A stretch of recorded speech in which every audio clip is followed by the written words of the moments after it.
Ce matin, le thème que je veux développer est celui-ci. L'incrédulité, un obstacle à nos bénédictions.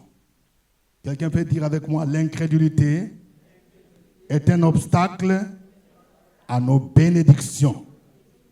Et nous allons lire dans 2 Rois chapitre 7, versets 1 à 2. Et nous lirons ensuite le verset 16 à 20. 2 Rois chapitre 7, versets 1 à 2. Et nous lirons versets 16 à 20. Nous lisons la parole de Dieu. Élisée dit, écoutez la parole de l'Éternel. Ainsi parle l'Éternel. Demain, à 7 heures, on aura une mesure de fleurs de farine pour un cycle et 2 mesures d'orge pour un cycle à la porte de Samarie. Verset 2. L'officier sur la main duquel s'appuyait le roi répondit à l'homme de Dieu. Quand l'Éternel ferait des fenêtres au ciel, pareille chose arriverait-elle? Et Élisée dit, tu les verras de tes yeux, mais tu n'en mangeras point. Amen. Nous allons lire encore les versets 16 jusqu'au verset 20, toujours du même chapitre. Verset 16. Le peuple sortit et pilla les camps des Syriens. Et l'on eut une mesure de fleurs de farine pour un cycle et 2 mesures d'orge pour un cycle selon la parole de l'Éternel. Les rois avaient remis la garde de la porte à l'officier sur la main duquel il s'appuyait, mais cet officier fut écrasé à la porte par le peuple et il mourut selon la parole qu'avait prononcée l'homme de Dieu quand les rois étaient descendus vers lui. L'homme de Dieu avait dit alors au roi, on aura 2 mesures d'orge pour un cycle et une mesure de fleurs de farine pour un cycle demain à 7 heures à la porte de Samarie.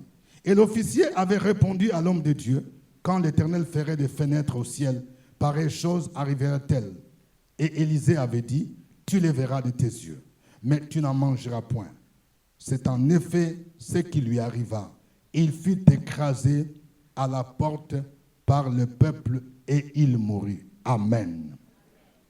L'incrédulité est un obstacle à nos bénédictions.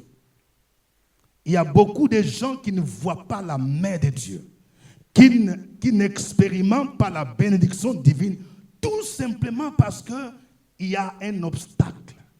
Cet obstacle, ça s'appelle l'incrédulité. Quelqu'un peut dire incrédulité? Alors, nous allons d'abord chercher à définir c'est quoi l'incrédulité.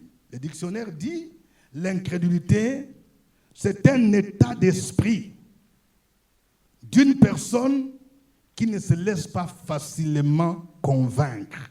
Un incrédule ne se laisse pas facilement convaincre. Ça, c'est de manière générale.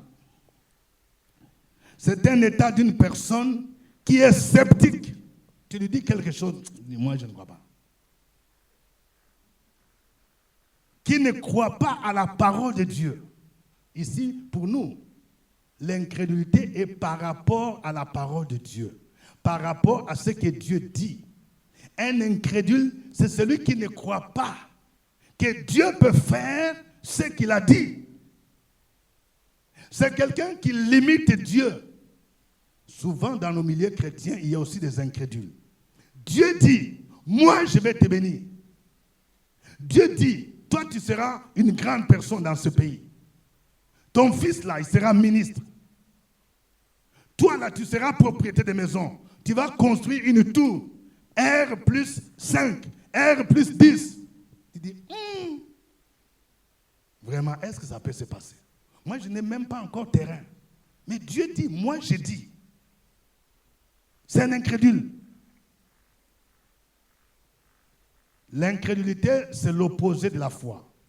C'est le manque de foi. Et c'est un obstacle à la bénédiction. Nous allons voir 4 éléments dans ce texte. Nous allons d'abord voir, premièrement, le contexte socio-politique et économique, parce qu'on nous parle d'une histoire qui s'est passée au temps du roi, pour bien comprendre.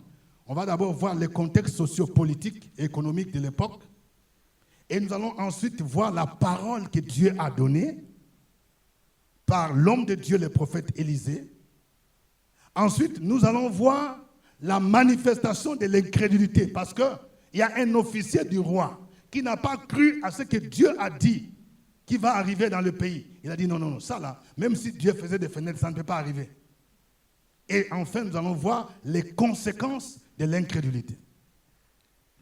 Commençons d'abord par les contextes socio-économiques et politiques de l'époque. Alors, à l'époque, la ville de Samarie, qui était la capitale d'Israël ou du royaume du Nord, était assiégée par l'armée des Syriens, l'armée du roi de Syrie. Le roi là, on appelait Ben-Hadad. La Syrie était une grande puissance à l'époque. Et Israël était divisé en deux. Il y avait le royaume du Nord qui avait pour capitale Samarie, et le royaume du Sud qu'on appelait Juda avait Jérusalem comme capitale. Et ici, ce qui se passe en Samarie. La ville était assiégée. Donc, on avait fait un blocus. Et vous savez, quand la ville est assiégée, par exemple, par une armée, c'est-à-dire qu'on ne peut plus rien faire entrer, on ne peut plus rien faire sortir. Il y aura pénurie de denrées alimentaires. Et quand il y a pénurie de denrées alimentaires, selon une loi économique de l'offre et la demande, quand la demande est supérieure à l'offre, il y aura flambée des prix. C'est comme ça que ça passe. Quand il y a blocus, il y a les denrées qui venaient par exemple de tel pays, ça ne peut plus entrer. Le peu qui reste là, la demande est forte. Et ça a engendré la flambée des prix. Les denrées de première nécessité coûtaient excessivement cher. Pour prendre un repas, c'était devenu compliqué à l'époque. Cela a engendré la famine, la cherté de la vie. Une tête d'âne coûtait 80 cycles d'argent. Voyez, quand nous lisons 2 Rois chapitre 6, il est dit au verset 25, il y eut une grande famine dans la Samarie et ils la serrèrent tellement qu'une tête d'âne valait 80 cycles d'argent et le quart d'un câble de fientes de pigeons, 5 cycles d'argent. Je vais vous expliquer. L'âne faisait partie des animaux impurs en Israël. On ne pouvait pas manger. Alors, vous vous rendez compte, quand il y a famine, c'est-à-dire que même ce que Dieu disait, considéré comme impur là, les gens commençaient à manger ça. Même les animaux impurs coûtaient excessivement cher. Une tête d'âne, 80 cycles d'argent. Je vais vous donner à peu près les équivalences. Un cycle, à ce moment-là, c'était l'équivalent de 16,4 kg. C'est comme ça qu'on vendait les choses. C'était en kilogrammes. Si je peux traduire aujourd'hui, ça peut faire quelque chose comme à peu près 1600 francs, un cycle. Alors maintenant, une tête d'âne se vend maintenant à 80 cycles. Donc c'est comme si une tête d'âne maintenant se vendait maintenant à 128 000 francs CFA. Tête d'âne, hein? L'âne qui était un animal impur. Et les gens étaient prêts. Parce qu'on dit, si on n'achète pas, on va manger quoi? On va mourir. Et on dit, les quarts des câbles de fientes des pigeons. Vous vous rendez compte, pigeons là. Et prenez maintenant la patte des pigeons. Les quarts de la patte des pigeons. Les quarts, divisé par 4. Patte des pigeons. On ne dit pas poulet, hein? Ça se vendait à 5 cycles. Et si nous voyons les conversions que j'ai fait ici, si un cycle, c'est 1600 francs, donc les quarts de la pâte de pigeon là, donc ça fait 8000 francs. Si tu ne veux pas, tu n'as qu'à laisser. C'est à laisser ou à prendre. vous vous rendez compte?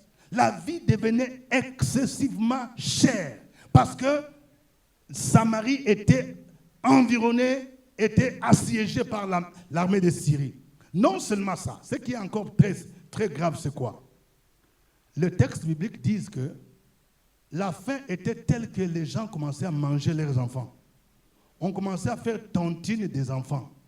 Ce n'est pas tontine d'argent comme on fait ici. Hein. C'est-à-dire, on dit, bon, ok, tu as un garçon, si tu as un garçon qui a des cuisses là, tout ça. On dit, bon, aujourd'hui, on va manger ton garçon. Si toutes les familles, vous avez beaucoup d'enfants, on prend, on les découpe la tête, là. On prend, on découpe. On mange, on fait tontine. On dit, bon, après toi maintenant, c'est le tour de ton fils. Alors, il y a une femme qui est venue voir le roi d'Israël à l'époque pour dire, on a fait tontine. Moi, j'ai donné mon fils. On l'a découpé, on a mangé. Maintenant, c'est le tour de son fils. La femme là ne veut pas. Quand le roi a entendu ça, il dit, ça fourraille. Ça, c'est quoi ça? Alors, le roi s'en est pris à Élysée. Le roi a dit, je vais voir l'homme de Dieu. Mais lui, il fait quoi, l'homme de Dieu là? Comment la vie peut devenir chère alors que c'est eux, les hommes de Dieu, il est prophète, il fait quoi? Et Élisée a reçu la révélation de Dieu. C'est dans ce contexte-là qu'Élisée va parler. On va voir maintenant quelle est la parole prophétique d'Élisée. Élisée dit, 2 Rois 7, verset 1, « Écoutez la parole de l'Éternel. Ainsi parle l'Éternel. Demain, à 7 heures, on aura une mesure de fleurs de farine pour un cycle et 2 mesures d'orge pour un cycle à la porte de Samarie. » Donc, Élisée, l'homme de Dieu, il reçoit la révélation. Il annonce une parole pour dire que le Seigneur va résoudre ses problèmes. Ce n'est même pas après un mois, demain. En fait, c'est ça le rôle aussi des prophètes. La Bible nous dit que nous sommes le sel de la terre. Nous sommes la lumière du monde. Quand il y a des problèmes, nous devons apporter la saveur. Nous devons libérer une parole qui apporte de l'espérance. C'est une parole qui venait de Dieu. Et la Bible nous dit que la parole de Dieu ne sort jamais sans avoir produit des effets. Dieu n'est pas un homme pour mentir, ni le fils de l'homme pour se repentir. Ce qu'il promet, il le réalise. Élisée dit, ainsi parle l'Éternel. C'est une révélation qui vient du trône de Dieu. Alors, qu'est-ce qu'Élisée dit? Il dit, une mesure de fleurs de farine. Une mesure de fleurs de farine à l'époque, c'était un sac de 12 kilogrammes. C'est ça. Et Élisée dit, ce sac de 12 kilogrammes là, qui coûtait cher, quand on compare les prix qu'on vient de voir des têtes d'âne, il dit ça va coûter un cycle. C'est-à-dire ça va tomber à 1600 francs. Et il dit 2 mesures d'orge. L'orge, c'était parmi les éléments essentiels de la vie en Israël. 2 mesures, c'était un sac de 24 kilos. Il dit ça va coûter un cycle. C'est comme une pièce d'argent. Il dit demain, c'est ce que Dieu dit. Les prix vont baisser, les prix vont tomber. En fait, c'est ça. Quand Dieu parle, nous devons écouter. Quand Dieu parle, non seulement que nous devons écouter, mais nous devons croire. La parole de Dieu s'accomplit. Je vais dire à quelqu'un ce matin, si Dieu t'a donné une parole, ne cherche pas à comprendre comment Dieu va opérer. Il opère dans le surnaturel. Quand il opère dans le surnaturel, ça va se matérialiser. La parole de Dieu ne sort jamais sans avoir produit des effets. Si Dieu te dit, ton mariage sera célébré, il peut te montrer la limousine. Il peut te montrer que tu vas faire la nuit des noces, la lune de miel à Dubaï, à Paris. Tu te dis, mais moi, je ne suis jamais, même à Takoradi, ici au Ghana, je n'ai jamais vu Takoradi. Le Seigneur dit c'est possible. Quelqu'un dit c'est possible. Il faut croire. Quand Dieu parle, la parole de Dieu s'accomplit. Dieu est dans sa parole. La Bible déclare, au commencement était la parole était avec Dieu et la parole était Dieu. Élisée a libéré cette parole-là. Nous avons une responsabilité sur la vie même du pays, sur la vie de la nation. En fait, nous devons bannir toujours les langages négatifs. Il y a des gens, quand ça ne va pas, disent « ce pays même est par terre ». Il y a quelqu'un qui faisait un commentaire « ce pays même est par terre ». Quelqu'un dit « non, par terre même c'est bon, c'est sous terre même ».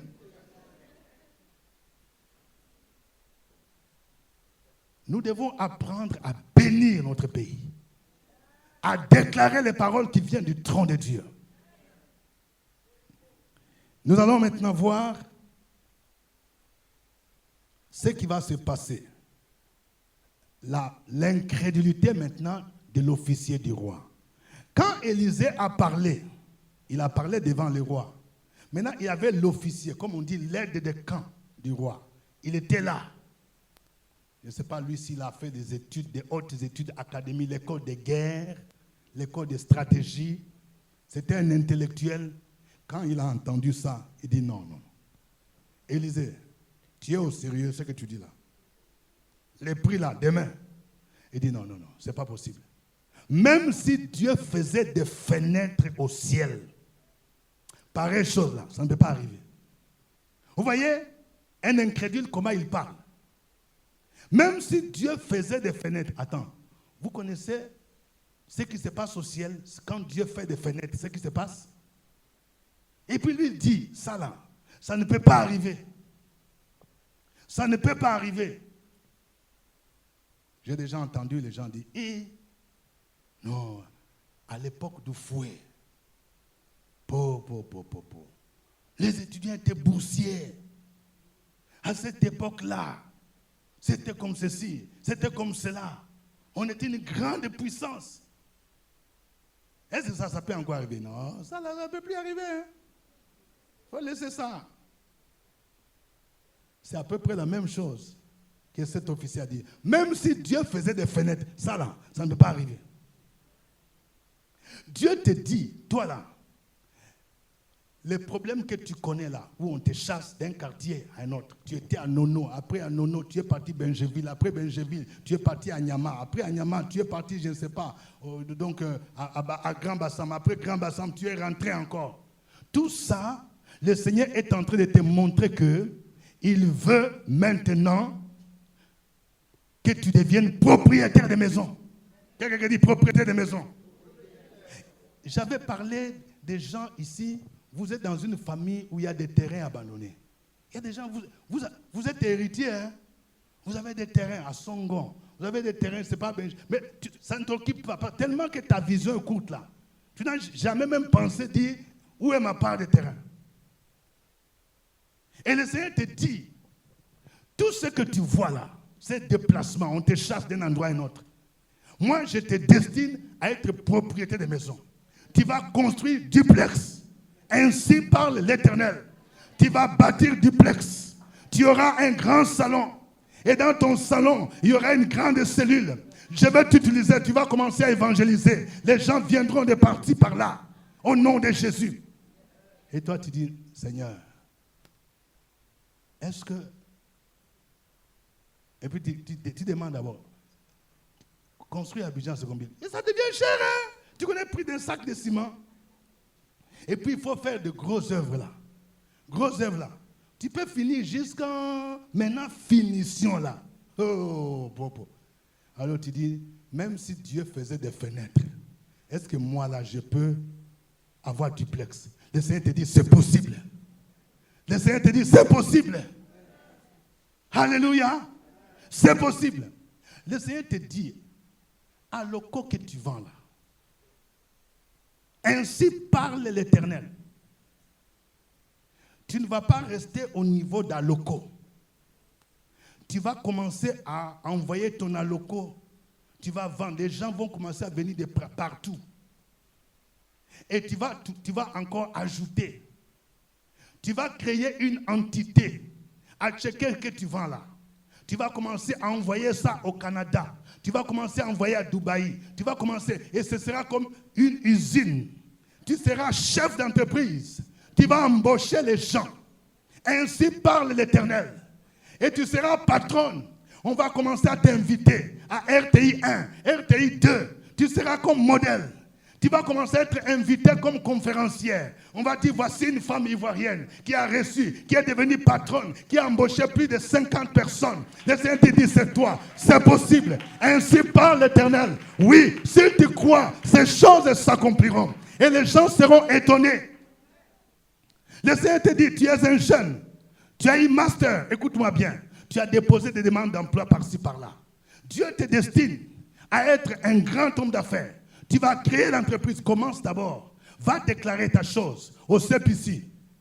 Les gens comme les Bill Gates, là, c'était des gens, ce ne sont pas des gens qui ont fait de hautes études. Ils ont commencé par quelque part. Ils ont mis leur intelligence, leur potentiel, et ils ont créé des entreprises. Et aujourd'hui, nous voyons ce qu'ils sont devenus. Le Seigneur te dit, ainsi parle l'Éternel. À la maison de gloire, je vais susciter des grands hommes d'affaires, des gens qui vont impacter, des gens qui vont soutenir l'œuvre de Dieu. Ainsi parle l'Éternel. Et il faut croire à cette parole. Ne sois pas incrédule. Mais cet officier a dit, non, je ne peux pas croire ça. Même si Dieu faisait des fenêtres au ciel. Écoutez-moi bien. Quand vous lisez Malachie chapitre 3, verset 10, où Dieu parle d'ouvrir les écluses des cieux. Qu'est-ce qu'il dit? Il dit, apportez dans la maison des trésors toutes les dîmes. Et vous verrez si je n'ouvre pas les écluses des cieux. Si Dieu ouvre une fenêtre, là, ta vie ne peut pas changer, ne peut pas rester la même. Alors tu ne peux pas dire, même si Dieu ouvrait des fenêtres au ciel, pareille chose ne peut pas arriver. Si Dieu ouvre même une petite fenêtre, tu sais ce qui va descendre? Ce qui va descendre, ces voitures, ce qui va descendre, ces terrains, ce qui va descendre, ces voyages, ce qui va descendre, ces nominations, ce qui va descendre, ces nominations, tu vas passer commissaire, ce qui va descendre, ces ministres, ce qui va descendre, ces députés. Si Dieu ouvre les écluses des cieux, ta vie ne peut pas rester la même. La Bible dit, tout don parfait vient du ciel, du Père des Lumières, en qui il n'y a point d'ombre ni de variation. Les choses commencent dans le plan spirituel. Et quand, sur le spirituel, Dieu ouvre les écluses, la bénédiction descend, la bénédiction vient jusqu'à toi, la bénédiction se matérialise dans le puissant nom de Jésus-Christ. C'est pourquoi pendant ce temps de prière, il faut apprendre à saisir des bénédictions sur le plan spirituel. Sur le plan spirituel. Quand on était encore étudiant, on venait d'une veillée de prière. Tellement la parole nous a fait du bien. On sortait comme ça. Et puis quelqu'un nous demandait, c'est quoi? Des paquets de bénédictions que j'ai reçus. C'est dangereux. Alléluia! Des paquets de bénédictions. Oh, la foi fait que, à un moment donné, il faut que quelqu'un te voie comme si tu es devenu fou. Tu commences à sortir. Il dit, c'est quoi ça? Non, je me vois dans ma voiture. Alléluia! Il y a quelqu'un ici qui a dit, je me vois dans ma voiture. Mercedes, Desire, Suzuki, Hyundai. Oh mon Dieu, je libère la bénédiction des voitures. Alléluia. D'ici là, le parking sera couvert de voitures. Parce que la gloire de Dieu est là. Il faut que quelqu'un voie ta gloire. La Bible nous dit, toutes les nations verront ton salut et tous les rois ta gloire. Quand tu iras prochainement au village, tu iras dans ta voiture. Il faut que quelqu'un voie. Il va dire, ça c'est toi. Oui, c'est moi. Qu'est-ce qui s'est passé? Il va dire, Dieu a ouvert les écluses des cieux. Il a ouvert des fenêtres. Et quand Dieu ouvre la fenêtre, c'est sa bénédiction qui descend sur moi. Ne sois pas incrédule comme cet homme. Même si Dieu ouvrait les écluses, pareille chose peut-il arriver? Dieu, c'est un Dieu des miracles. C'est ce Dieu-là qui pouvait faire d'un esclave comme Joseph, un esclave, un étranger. Il y a des gens, même dans ton CV là, tu as déjà fait stage quelque part. Tu as déjà occupé même des fonctions quand on regarde. Mais Joseph là, si on dit, présente ton CV, esclave.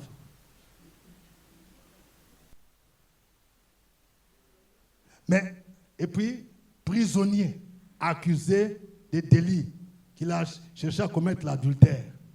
C'était faux. Son casier judiciaire, là, s'était gâté.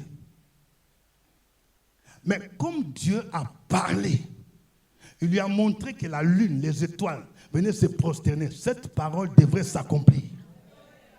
La Bible dit, de la poussière, il retire les pauvres. C'est-à-dire que tu es dans la poussière où les gens ne croient pas en toi.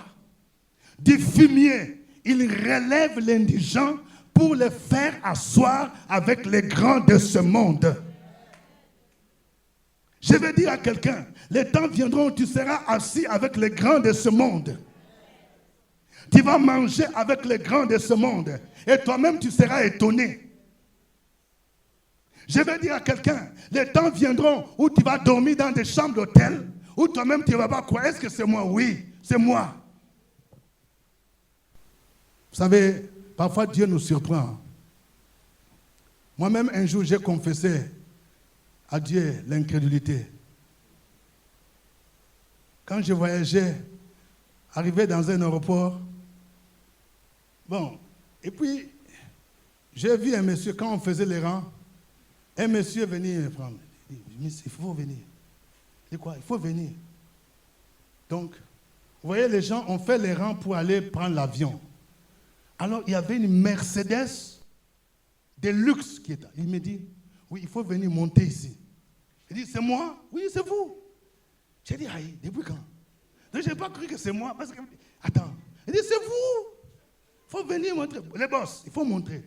Il me dit, oui, il faut monter. Tu es un prince. Tu es un héritier. Je suis monté comme on escorte des personnalités diplomatiques. Donc, la voiture m'a envoyé jusqu'au pied de l'avion. Donc, moi-même, j'étais obligé de prendre au moins 5 000 francs. De tiens. Alléluia. Alléluia. Dis à ton voisin, ne sois pas incrédule. Non, c'est pourquoi parfois, il faut même changer d'habillement. Il ne faut pas que tu t'habilles comme Louba façon là. À un moment donné, il faut qu'on voit. Prends, tu t'habilles propre, costume. Voilà. Il ne faut pas qu'on commence à te confondre comme quelqu'un qui va agresser. Il a regardé là, il dit, c'est toi. Alors quelqu'un m'a dit, oui, c'est comme ça. Il dit, il y a des gens qui font ça. Il a dit, bon, il a su que non, tu es un ministre. Il dit, oui, je suis ministre du roi des rois. Et ça, il me dit, mais pourquoi tu étais incrédule? C'est ce Dieu-là qui pouvait multiplier les pains. Quand Jésus a multiplié les pains, la Bible nous dit qu'il y avait une foule de plus de 5000 personnes. Et puis les disciples disent, qu'est-ce qu'ils ont dit à Jésus? Ah, l'heure est avancée. Et puis, nous sommes dans le désert. Où est-ce que nous aurons des vivres pour nourrir? C'est ce que les gens parfois disent. La rentrée scolaire, là, il y a quelqu'un qui va à l'université.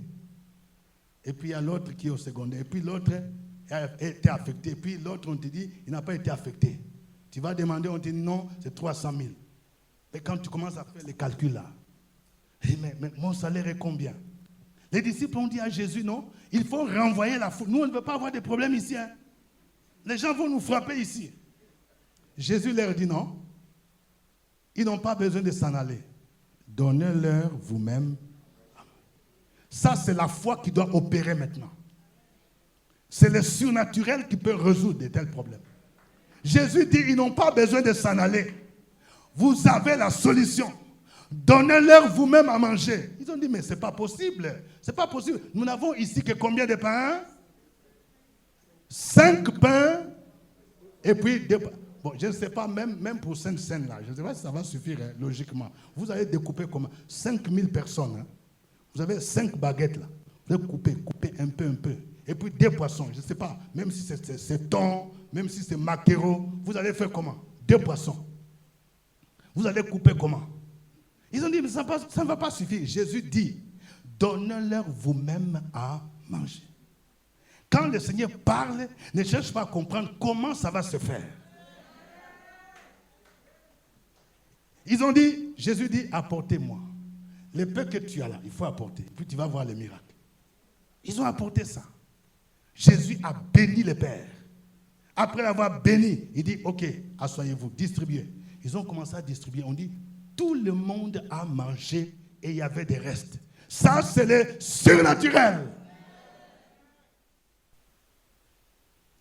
Alors, vous savez comment la parole d'Élie s'est accomplie? La Bible nous dit que Dieu est le maître des temps et des circonstances. Les textes bibliques disent quoi?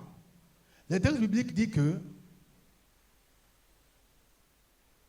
les Syriens, ils ont pris fuite. Les Syriens qui entouraient la ville de Samarie là. Ils ont pris fuite parce que Dieu a fait entendre des bruits de chars de guerre. C'est-à-dire qu'ils étaient là, je ne sais pas si c'était la nuit, toum, toum, toum, toum, toum, toum. Donc ils ont entendu ça. Et puis quand ils ont entendu ça, ils ont dit, ça doit être les rois d'Israël. Ils ont pris des alliés, ils ont des armes sophistiquées. On n'a qu'à se sauver. Donc ils ont pris fuite. Ils ont laissé tout ce qu'ils avaient dans leur tente, des vivres, de l'or, de l'argent. Donc ils ont pris fuite. Alors il y avait des lépreux qui étaient à la porte de Samarie. Des lépreux qui étaient là. Les quatre lépreux, ils se sont dit, bon, nous on va faire comment? Si nous entrons dans la ville, il y a la famine, on va mourir de faim. Bon, si nous restons aussi ici, peut-être qu'on va mourir aussi. Alors, comme il y a à manger seulement du côté des Syriens là, c'est eux qui ont assiégé, vaut mieux qu'on aille là-bas. S'ils vont nous tuer, ils n'ont qu'à nous tuer. Donc, c'est pourquoi ces lépreux là, ils sont partis dans les camps des Syriens. Et quand ils sont arrivés, ils regardent la première tente là, vide. Aïe. Ils regardent deuxième là, vide. Ils regardent, ils voient la nourriture, ils voient poisson, ils voient l'or, ils voient l'argent, ils voient foutou, il y a banane. Tout ça dit, aïe, alléluia, alléluia. Ils ont pris. L'autre a pris, toi tu as vu quoi? Il dit, moi j'ai vu l'ongo d'or, tu prends. L'autre a vu quoi? J'ai vu l'argent. L'autre, j'ai vu le sac de riz, sac d'orge. Ils ont pris, ils ont mangé jusqu'à... Ouais, les gens qui avaient faim, je ne sais pas, de plus de 2 mois. Ils ont mangé jusqu'à... Ils sont partis laisser. Et puis ils sont rentrés, ils ont observé. Est-ce qu'ils ne sont pas cachés? Ils ont pris. Alors, ils se sont dit, non, ça, on ne peut pas garder ça pour nous-mêmes.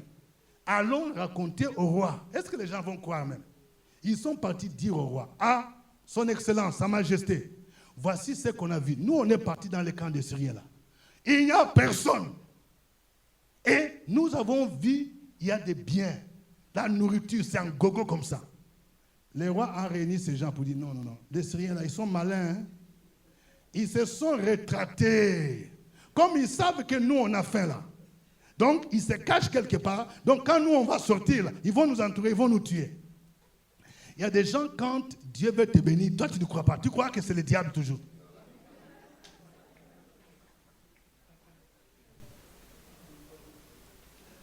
Pendant que je vous parle, vous voulez que je vous raconte une histoire? Il y a une sœur que j'étais en train d'encadrer il y a 7 années en arrière. Il y a quelqu'un qui lui devait de l'argent. C'était plusieurs millions. Elle travaillait quelque part. Elle a prêté l'argent à son patron. L'entreprise avait quelques problèmes. C'était plus de 6 millions. Alors, comme elle a quitté l'entreprise sans préavis, parce qu'elle était cadre, son patron que moi je connaissais, parce que c'est grâce à moi qu'elle était embauchée, le patron a dit, bon, Papa Ngumbi, tu vois ce qu'elle a fait. Moi, je peux la poursuivre parce qu'il y a une sorte de préavis, c'est de part et d'autre. Un patron ne peut pas te faire partir comme ça, sans qu'il y ait faute lourde, sans préavis. Et toi aussi, tu ne peux pas partir comme ça. C'est pourquoi il faut arranger. Et la sœur dit, voilà, mon patron me doit autant de millions.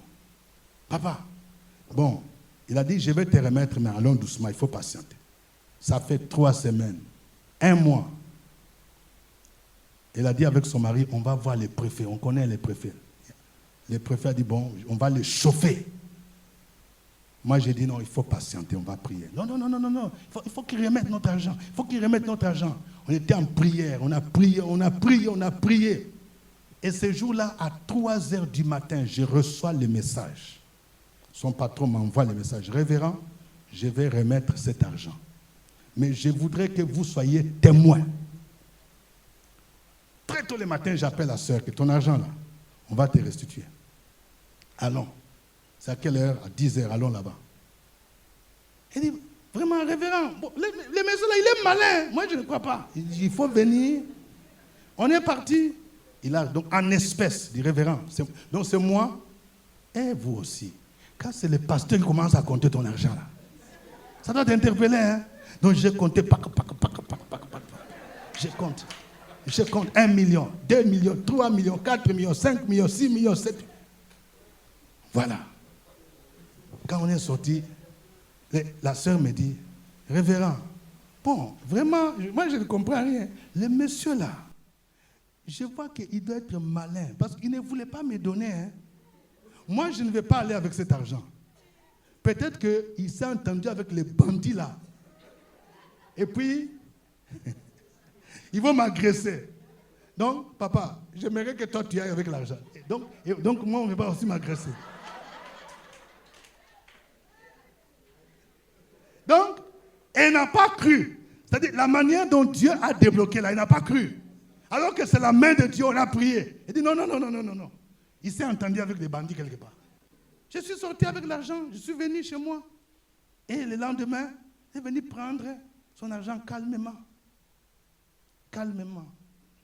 Moi, je n'ai rien dit. Comment ça dit? Bon, papa, l'argent là, vraiment, sinon, bon, on allait te donner un peu, mais on a déjà beaucoup de dépenses. Bon, je vous épargne du reste. Quelqu'un dit, soyons sérieux.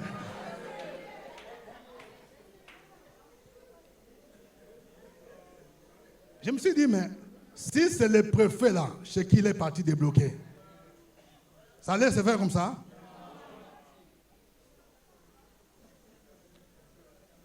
Alors, les lépreux ont dit, il a dit au roi, mais le roi aussi dit non,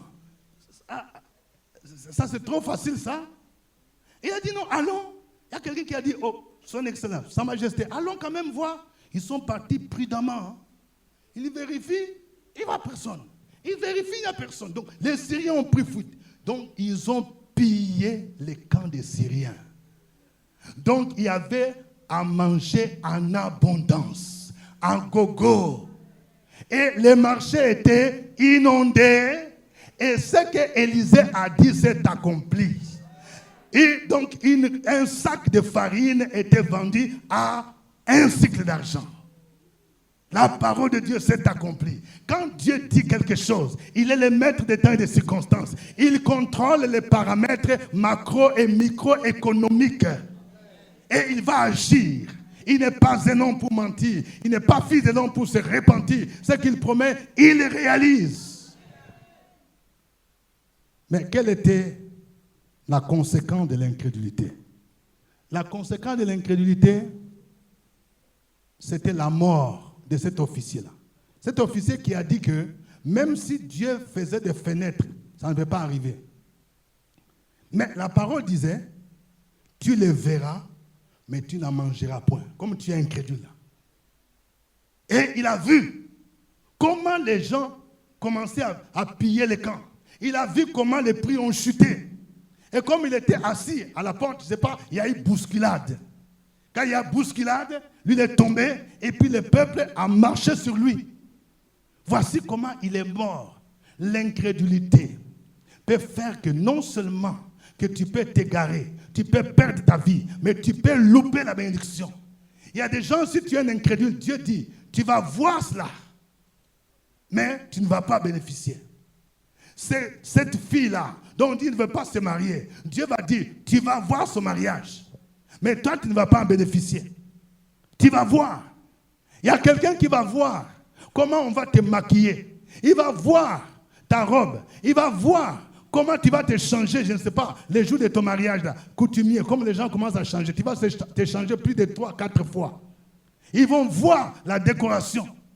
Cet officier a vu. Mais la parole dit, tu ne vas pas en bénéficier. Il était mort. On l'a écrasé. Frères et sœurs, nous devons bannir l'incrédulité. Quand Dieu parle, il faut croire. Tu n'as pas besoin de comprendre comment ça va se passer. Il est le maître des temps et des circonstances. Ce dont nous avons besoin, c'est la foi. La foi saisit les miracles. La foi saisit la parole de Dieu. La foi croit à la capacité divine d'accomplir des choses surnaturelles. Ce qui est impossible aux hommes est possible à Dieu. Et ma prière est que quelqu'un soit un homme de foi. Que Dieu suscite ce matin des femmes de foi qui croient que la parole qu'ils ont reçue s'accomplira au nom de Jésus. Qui croient que Dieu va l'élever au nom de Jésus. Qui croient que Dieu va accomplir de grandes choses au nom de Jésus. Qui croient que Dieu a déjà ouvert des portes. Il y a une parole que le Seigneur m'a donnée. Il dit, j'ai mis devant toi une porte ouverte que personne ne peut fermer. Les portes sont ouvertes. Les portes de la gloire sont déjà ouvertes. Les portes du mariage sont ouvertes pour quelqu'un. Il faut que tes yeux s'ouvrent. Toi qui pries pour le mariage, Dieu te dit, les portes sont déjà ouvertes. Les portes pour une maison sont déjà ouvertes. Les portes pour que tu sois propriétaire de maisons, de voitures sont déjà ouvertes. Les portes de ta nomination à un poste élevé sont déjà ouvertes. J'ai mis devant toi une porte ouverte que personne ne peut fermer. Aucun sorcier, aucun mystique ne peut fermer cette porte. Et Dieu dit, je te donne ceux de la synagogue des apôtres qui se disent juifs, la synagogue de Satan, ils viendront se prosterner, comme les frères de Joseph sont venus se prosterner. Quand Dieu t'ouvre les portes, tu verras que celui-là que Satan utilisait pour te combattre, il viendra se prosterner. Il viendra demander la prière chez toi. Il viendra s'agenouiller. Les temps viennent où ceux qui font la sorcellerie viendront confesser. Ils vont reconnaître que ton Dieu est un Dieu qui est grand. Ton Dieu est un Dieu qui est puissant. Ils ont bloqué ton mariage. Depuis, maintenant, le Seigneur a décidé de débloquer. Ils seront obligés de reconnaître que ton Dieu est grand. Ils ont bloqué tes finances en disant que tu ne vas pas prospérer. Mais le Seigneur s'est levé en ta faveur. Ils viendront et même se confesser. Ils viendront te demander les transports parce qu'ils vont voir la gloire de Dieu. Ainsi parle l'Éternel. Il est un Dieu réel. Il est un Dieu tout-puissant. À lui soit l'honneur. À lui soit la gloire au siècle des siècles. Au nom de Jésus. Amen. Amen.